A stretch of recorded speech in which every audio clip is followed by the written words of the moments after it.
오늘 본문은 십계명의 9번째 계명입니다. 이제 다음 주가 10번째 계명이라서 십계명이 이제 드디어 2달 반에 가까운 십계명 여정이 이제 마무리가 되어 갑니다. 9번째 계명은 거짓 증거에 대한 계명입니다. 거짓 증거하지 말라.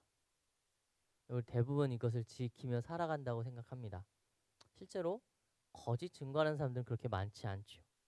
그런데 이 9번째 계명은 단순히 이웃에 대한 거짓 증거 그거 하나만 금하고 있는 것이 아닙니다.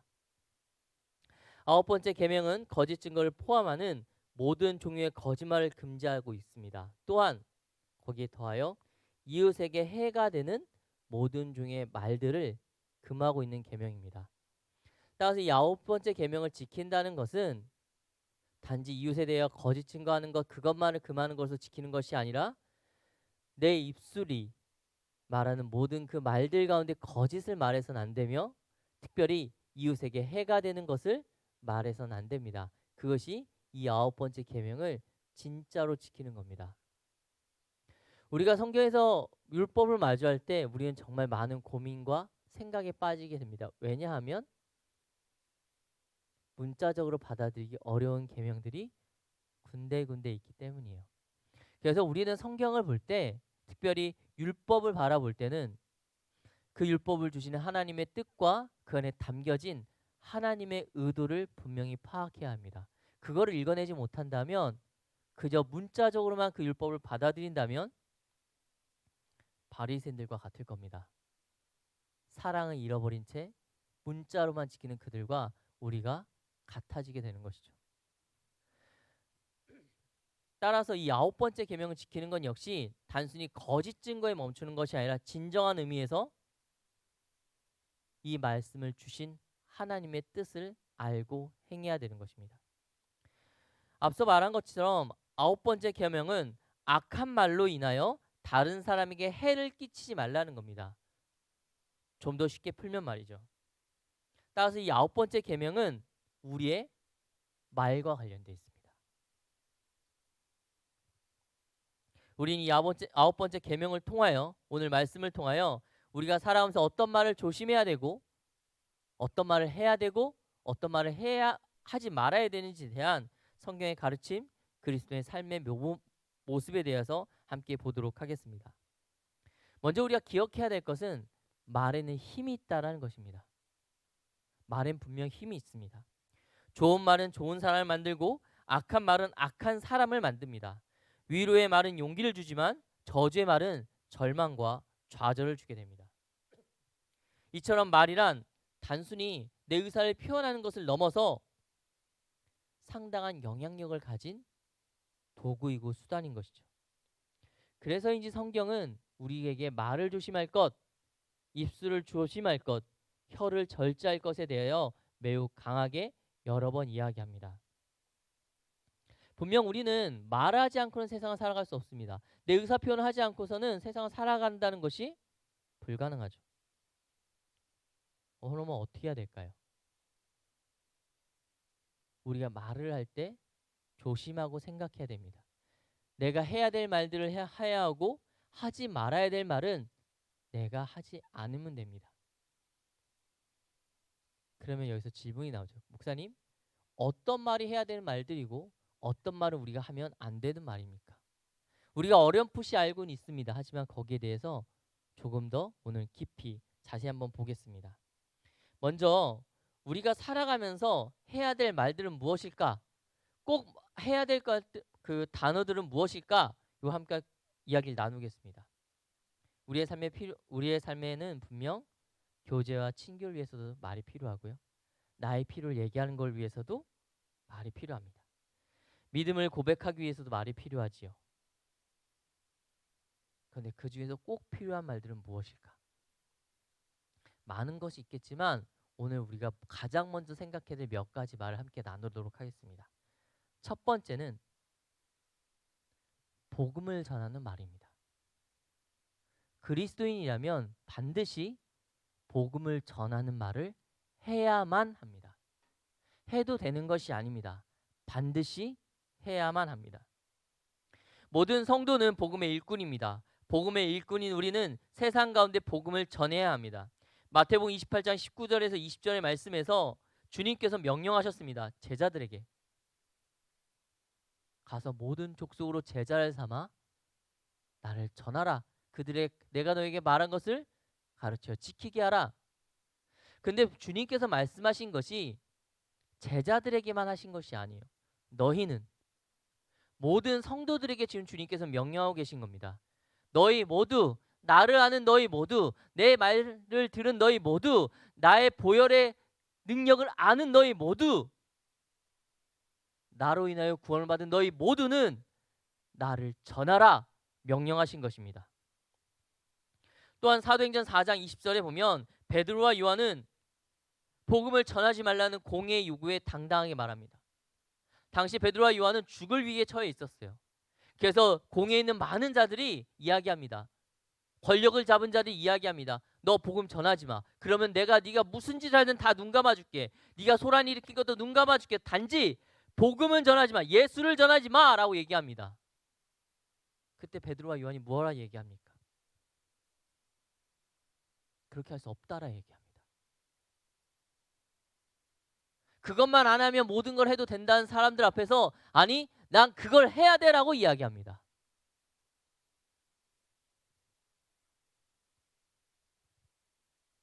또한 사도 바울은 이야기합니다.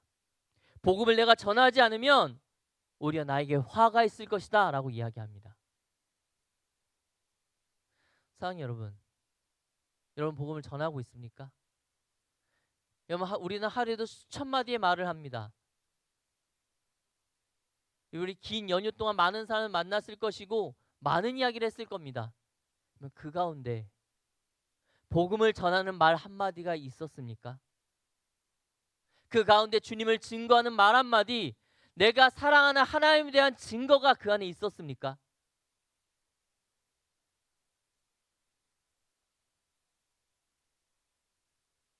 그다음 우리가 무엇을 이야기했습니까?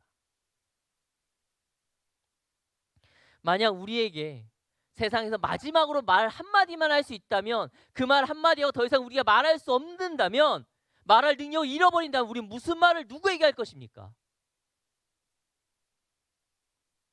내가 가장 사랑하는 사람 혹은 내가 가장 아끼는 사람 그 사람에게 가서 예수님 잘 믿으세요.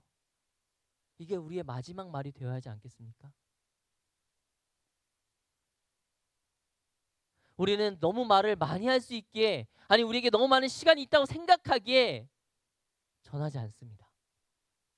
우리 입술에서 이제 더 이상 내 가까운 사람에게 복음을 증거하지 않는 것 같습니다. 사랑하는 여러분 하루 동안 하는 말에 단 1%만 복음을 전하십시오. 내가 하루에 100마디 말을 한다면 한마디는 복음을 전하는 말을 하십시오. 그게 그리스도인으로서의 사명입니다. 다음으로 그리스도인이라면 복을 빌어주는 말을 해야 합니다. 성경 우리에게 누구를 저주하라고 말하지 않습니다. 성경 우리에게 그를 핍박하라고 얘기하지 않습니다. 욕하거나 비난하라고 이야기하지 않습니다. 성경 우리에게 이야기합니다. 화평을 선포하고 평안을 선포하고 축복을 선포하라. 너희를 핍박하는 자들 위하여 기도하라 이야기합니다. 그리스도인이라면 내가 핍박을 받고 내가 저주를 받고 박해를 받을지라도 그들 똑같은 걸로 대갚아주는 사이다 인생이 아니라 고구마 같아도 답답해도 세상 사람들 볼 때 너 왜 그렇게 못나게 답답하게 굴어라고 얘기를 들을지라도 나를 핍박하는 자들, 나를 저주한 자들, 나를 모욕하는 자들 위하여 기도하고 축복하고 복을 빌어줘야 되는 것입니다. 주님께서 그렇게 하셨으니까요. 첫 순교자가 스데반이 그렇게 했으니까요.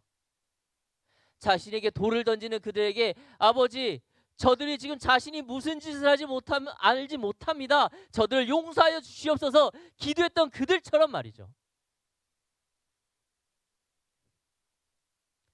내가 예수 믿는다고 교회 다닌다고 핍박하는 그들에게 가서 얘기해야 되는 겁니다. 하나님, 내가 예수님을 알아서 예배를 드려서 지금 내가 모욕을 받았지만 주님 아는 복을 저 사람이 누리기 원합니다. 나를 축복하시고 나를 사랑하시는 하나님, 저 사람은 사랑해 주시고 축복해 주세요. 그게 그리스도인이 해야 될 말입니다. 다음으로는 우리는 기도를 위한 말을 해야 합니다. 바울은 우리에게 쉬지 말고 기도하라고 가르쳤습니다. 또한 사무엘은 이야기합니다. 내가 기도를 쉬는 죄를 범하지 아니하였다. 뭐라 얘기하는 겁니까? 기도를 쉬는 것이 죄라고 이야기하고 있습니다. 그리스도는 기도함으로 세상 가운데 빛과 소금의 역할을 감당해야 될 사람들입니다. 여러분, 우리가 기도하지 않으면 누가 기도합니까? 그리스도인이 하나님께 구하지 않으면 누가 하나님께 구합니까? 여러분, 이제 가정 가운데 나 홀로 믿음을 가진 사람들이 있습니까? 그럼 내가 기도하지 않으면 내 가족 중에 누가 기도합니까? 내 직장에 믿음을 가진 사람이 나밖에 없습니까? 그럼 이 직장을 위해서 누가 기도합니까? 내가 주로 모이는 내 친구들의 모임 가운데 나만 교회를 다닙니까? 그럼 그 친구들을 위해서 누가 기도합니까? 그 사람들에게, 그 친구들에게, 그 동료들에게, 그 가족들에게 어떻게 하나님의 은혜가 임합니까? 구해야지요. 그리고 또 구해야죠. 무릎 꿇고 빌어야죠. 나밖에 없으니까. 여러분, 소돔과 고모라의 기억하십니까? 아브라함이 기도했던 그 소돔과 고모라 땅을 기억하십니까? 여러분, 소돔과 고모라 땅에 있는 사람들이 기도할 수 있었습니까? 아니요. 그 땅 위에서 기도할 수 있었던 건 하나님을 아는 외부 사람인 아브라함 한 명밖에 없었습니다. 하나님 알았기 때문에. 여러분, 세상은요, 소돔과 고모라 같습니다. 하나님을 몰라요. 그저 자신이 하는 것이 맞다고 생각하고 그렇게 살아갑니다. 근데 그들을 위해서 기도하는 자들, 중보할 수 있는 사람 누굽니까?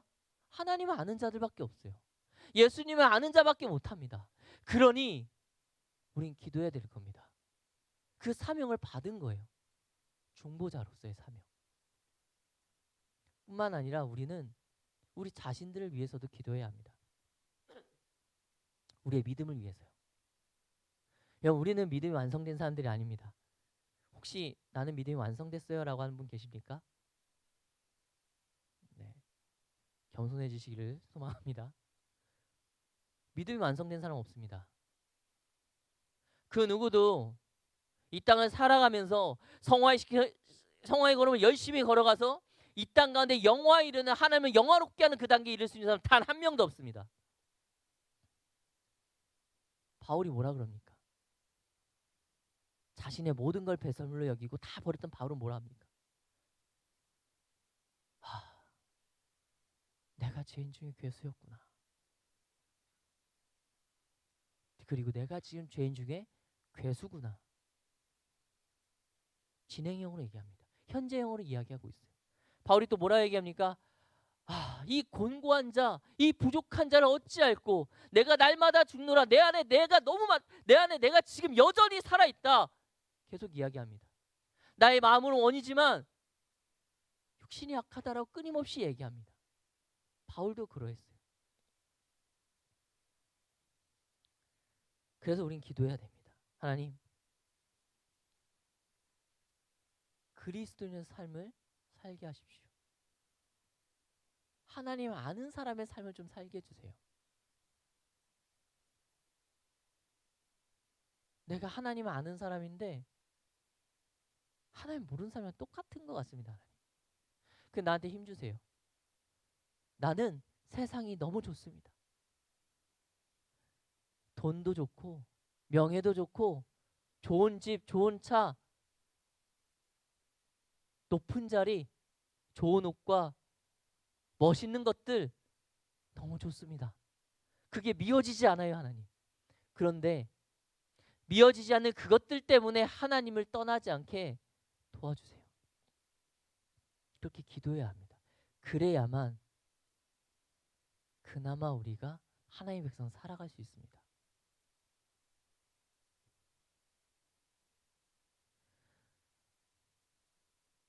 제가 제 얘기를 잘 안 하는데 제가 25세 사역을 시작했어요. 그래서 25 손 들어봐요. 내가 25이다. 내가 네 나이 때 사역을 처음 시작한 거야. 전도사를 처음 했습니다. 오래 했죠. 17년. 42이니까 17년 정도 됐네요. 근데 전 여전히 세상이 너무 좋습니다. 좋은 차도 너무 타고 싶고요. 좋은 집도 가지고 싶고 비싼 것도 가지고 싶고 맛있는 것도 많이 먹고 싶어요. 여전히 저는 세상을 사랑하는 참 연약한 사람인 것 같습니다. 그래서 기도합니다. 하나님, 사역자로 17년을 살았는데 여전히 세상이 너무 좋아 보입니다. 그런데 제가 그걸 쫓아갈 수는 없잖아요, 하나님. 그러니까 그것들로 나를 흔드는 자들이 있다면 내가 이겨낼 수 있도록 힘 주십시오. 성령님 도와달라고 그렇게 기도합니다. 여러분 똑같지 않을까요? 여러분 그리스도인을 살고 싶다면 기도하십시오. 여러분 입술에서 기도의 말이 끊어질 때 세상에 휩쓸리게 될 것이기 때문입니다. 기억하십시오. 우리는 완성된 사람들이 아니라 만들어져가는 사람들이고 우리는 이미 완주한 사람들이 아니라 열심히 걸어가는 사람들임을 잊지 마시기 바랍니다. 그 길을 걷기 위해 걸어가는 힘을 가지기 위해 넘어지더라도 일어나기 위해 내 앞에 많은 장애물들이 나를 삼키지 않게 하기 위해 기도하시고 또 기도하실 수 있기를 간절히 소망합니다.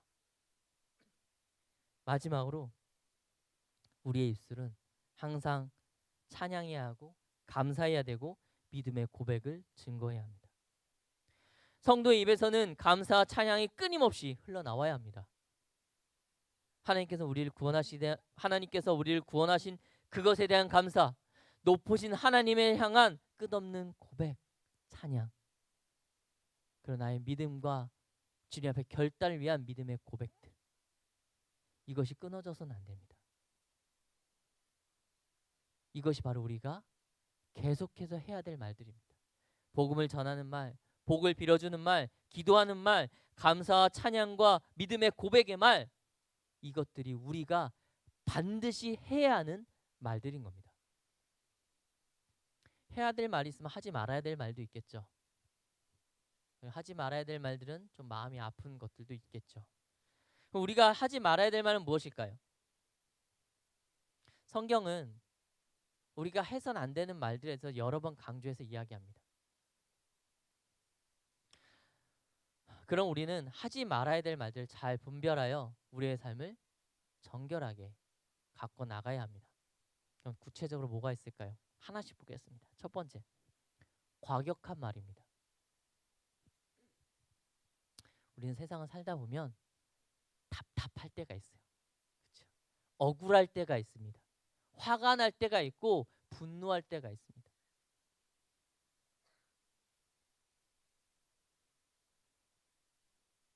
이렇게 답답한 상황 가운데 있으면 대부분의 사람들은 그 분노를 입으로 표현합니다. 욕설을 내뱉기도 하고요.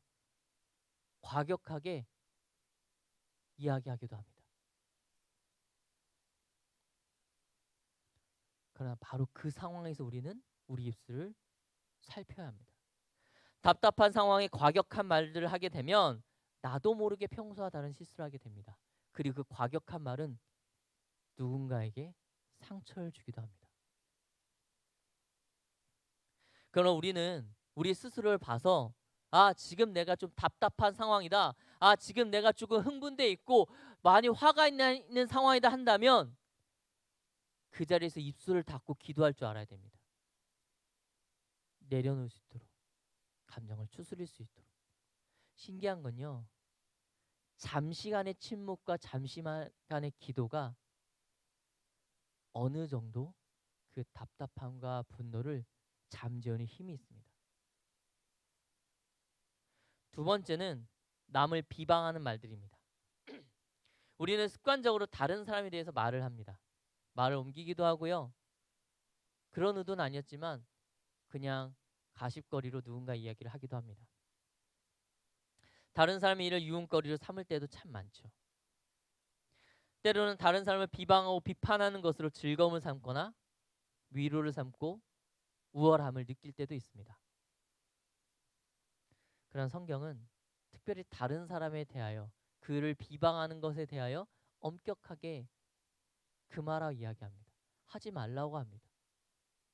여러분, 내가 누군가에 대해서 안 좋은 이야기를 한다고 해서 변화되는 것이 많이 없습니다. 오히려 그 악한 감정이 전염될 뿐입니다.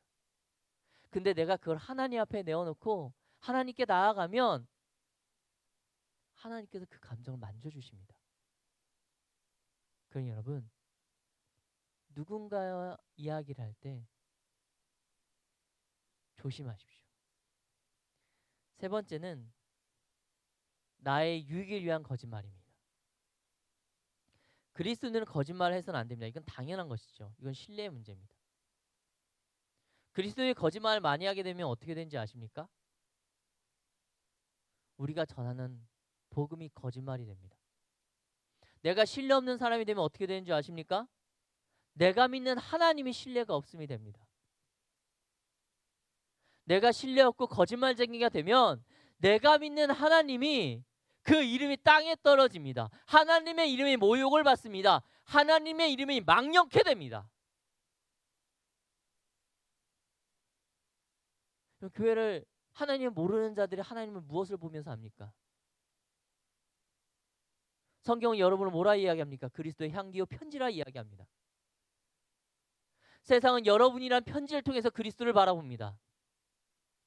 세상은 여러분의 향기를 맡으며 하나님에 대해서 알아갑니다. 그런데 우리의 편지가 거짓으로 쓰여져 있다면 어떻겠습니까?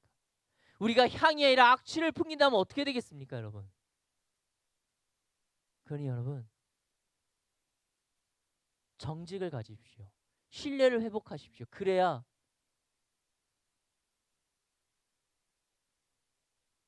내가 믿는 하나님이 거짓이 되지 않고 그 하나님의 이름이 땅에 떨어지지 않습니다. 마지막으로 악한 의도를 가진 모든 말들입니다. 여러분, 악한 의도의 말들은 그 어떠한 경우에도 그리스도에게 합당하지 않습니다. 그것이 무엇이 됐던 간에, 그가 나에게 무슨 짓을 했던 간에, 그와 나와의 관계가 무엇이 되던 간에 내가 악한 의도를 가지고 무슨 말을 한다면 그것은 무엇이건지 잘못된 것입니다. 어떤 상황이라도 악한 마음으로 말로써 사람에게 손해를 끼치지 않게 되시기를 바랍니다. 그러면 왜 이렇게까지 해야 될까요? 지금 제가 해야 될 말과 하면 안 되는 말들 몇 가지 쭉 이야기했는데 지키기가 되게 어렵거든요. 저도 설교문을 쓰면서 참 어렵다 생각하면서 설교를 작성했는데 왜 이렇게까지 해야 될까요? 굳이 이렇게까지 왜? 왜냐하면 이웃을 사랑해야 되기 때문입니다. 사랑하기 때문에 복음을 전하는 거예요. 사랑하기 때문에 복을 빌어주고, 사랑하기 때문에 기도해주고, 사랑하기 때문에 과격하게 말하지 않는 겁니다. 사랑하기 때문에 비방하지 않으며, 사랑하기 때문에 나의 유익을 위해 거짓말하지 않습니다. 사랑하기 때문에 악한 의도로 그에게 거짓을 얘기하고 악한 의도의 말을 하지 않는 것입니다. 사랑하기 때문에 내 이웃을 내 몸같이 사랑하신 말씀하신 그 하나님의 명령 때문에, 너희가 서로 사랑하라 말씀하신 주님의 말씀 때문에 사랑하기 위해서. 그러므로 우리는 우리의 모든 이웃을 사랑하는 마음으로 사랑의 언어로 말해야 합니다. 허물을 덮어주고요, 용서하고 격려하고 용기를 주어야 합니다. 이것이 하나님의 백성으로서 세상을 살아가는 방법이기 때문입니다. 그러면 이건 대체 어떻게 살아야 될까요? 이런 입술을 조심한다는 건 정말 어려운 것 같습니다.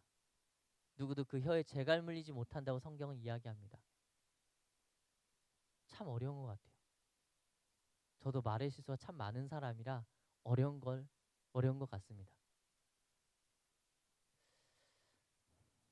어떻게 해야 될까요? 어떻게 해야 내가 해야 될 말들을 하고 하지 말아야 될 말을 안 하며 살아갈 수 있을까요? 첫 번째는 사랑해야 합니다. 진짜 사랑해야 합니다. 진짜 사랑하지 않으면 사랑의 말을 할 수가 없어요. 꾸며낼 수는 있을지 모릅니다. 하지만 사람들은 알아요. 진짜인지 가짜인지. 이 사람이 나한테 참 좋은 말만 하고 있는데 진심이 느껴지지 않을 때가 있지 않습니까? 진심은 통한다는 말이 있잖아요. 많은 미사오가 필요하지 않습니다. 진심으로 사랑해서 말을 하면 시간이 걸릴지라도 알게 됩니다. 그래서 우리는 사랑을 해야 해요. 나를 사랑하신 주님의 그 사랑으로 이웃을 사랑할 줄 알아야 됩니다. 그래야 사랑의 말들이 나와요. 그래야 비방하지 않고요. 그래야 기도할 수 있고요. 그래야 악한 말을 하지 않고요. 그래야 과격하게 이야기하지 않습니다. 사랑해야 합니다. 진정 사랑이 된다면 모든 것을 참고 견디고 이해하며 오직 선한 것을 생각하기 때문입니다. 그러니 여러분 먼저 사랑하세요. 그럼 여러분의 입술이 사랑으로 변할 겁니다. 다음으로 성령님의 도움을 구해야 합니다. 죄인이 우리가 서로 사랑하며 사랑의 언어를 말하기 위해서는 반드시 성령의 도움이 필요합니다. 사람은 참 놀랍게도요. 서로 사랑하다가 그 끝이 계속 사랑으로 끝나진 않아요. 사람은 사랑보다는 시기하며 질투하고요. 우리는 이웃을 사랑하기보다는 먼저 나를 먼저 사랑합니다. 우리가 오직 성령 충만했을 때만, 성령께서 우리를 주장하실 때만 질투하지 않고 나를 먼저 생각하지 않고 이웃을 진정으로 사랑할 수 있습니다. 또한 하나님을 경외하며 지혜를 구해야 합니다. 사랑의 말을 하기 위해선 지혜로워야 합니다. 지혜 없는 말들은 때로는 담긴 것이 사랑이라 할지라도 상처를 주기 때문이죠. 그래서 지혜로워야 합니다. 근데 지혜는 뭐냐? 하나님을 경외하는 것입니다. 하나님을 경외한 자가 지혜롭다고 얘기해요, 성경은. 여러분, 지혜롭게 말하고 싶다면 하나님을 경외하십시오. 그렇게 하나님을 경외함으로 지혜를 얻어가시기를 간절히 소망합니다. 하나님의 경외함으로 지혜를 구하십시오. 그리고 그 지혜로 말미암아 사랑의 언어로 이웃과 소통하며 이웃을 사랑하는 주님의 백성이 되시기를 간절히 소망합니다. 그렇다면 이 9번째 계명을 지키게 되면 어떤 일이 일어날까요? 우리가 입술을 조심하고 해야 될 말들 끊임없이 하고 하면 안 되는 말들을 삼가 조심하면 우리의 삶은 어떻게 될까요? 이런 백성이 되면 우리는 어떻게 될까요? 첫 번째는 우리의 삶이 정결하게 되어 하나님의 백성으로서 삶을 살아가게 됩니다. 하나님은 진실한 분이십니다. 하나님은 거짓을 미워하시고 모든 종류의 악을 미워하시는 분입니다. 또한 하나님은 선한 말을 기뻐하시며 이것을 정결하다 말씀하셨습니다. 따라서 선한 말을 한다는 것은 곧 하나님을 사랑한다는 거예요. 정직하게 말하는 자를 하나님이 사랑하시기 때문입니다. 여러분, 하나님께서 사랑할 만한 그런 사람들이 되시기를 간절히 소망합니다. 두 번째는 우리가 사랑의 언어를 계속 말하면 세상에 우리가 하나님의 자녀임을 알게 됩니다. 말에는 힘이 있습니다. 서로 사랑의 마음을 계속 하다 보면 서로 사랑하게 됩니다. 그리고 그 사랑은 커져가게 됩니다. 주님 말씀하셨습니다. 너희가 서로 사랑하면 너희가 내 제자임을 세상에 알 것이라 말씀하셨습니다. 여러분, 서로 사랑하십시오. 그 사랑을 입술로 고백하십시오. 그러면 세상이 여러분이 하나님의 자녀임을 알게 됩니다. 그리고 세상이 진정 여러분이 하나님의 자녀임을 알게 된다면 여러분에게 축복을 구할 것입니다. 하나님을 믿지 않았던 멜기세덱은 아브라함에게 와서 축복을 구했습니다. 왜일까요? 그가 하나님이란 그 위대하신 분의 사랑을 받는 것을 알았기 때문입니다. 여러분, 진짜는 티가 납니다. 그 진짜 가운데 가면 무릎 꿇게 되어 있습니다. 진짜 하나님의 백성이 되십시오. 그러면 세상의 많은 이들이 여러분에게 찾아올 것입니다. 갈급한 자들, 메마른 자들, 상처 입은 자들, 쓰러진 자들이 여러분을 먼저 찾을 것입니다. 그렇게 사랑의 말을 나눔으로써 사랑하며 예수님의 제자로서 세상에서 빛과 소금이 되시기를 간절히 소망합니다. 사랑하는 여러분, 사람들은 서로 말을 하며 의사소통을 합니다. 말을 한다는 것은 인간이 가지고 있는 매우 특별한 능력입니다. 그리고 이 말은 힘이 있습니다. 적절한 시기에 적당한 말 몇 마디는 그 어떤 말보다 강력한 힘을 가지고 있습니다. 따라서 그리스도인들은 모든 종류의 악한 말들을 버리고 복음을 전하며 축복을 선포하며 하나님을 높이며 기도한 말을 함으로써 이웃을 사랑하는 거룩한 백성이 되어야 합니다. 사랑의 언어를 통하여 하나님을 높이고 이웃을 사랑함으로 이 세대 가운데 온전한 하나님의 백성이 되시기를 간절히 소망합니다. 이 9번째 계명, 거짓 증거하지 마라. 이 계명, 이웃을 사랑하는 이 계명을 진실을 지켜내는 주님의 귀한 백성들 될 수 있기를 간절히 소망합니다.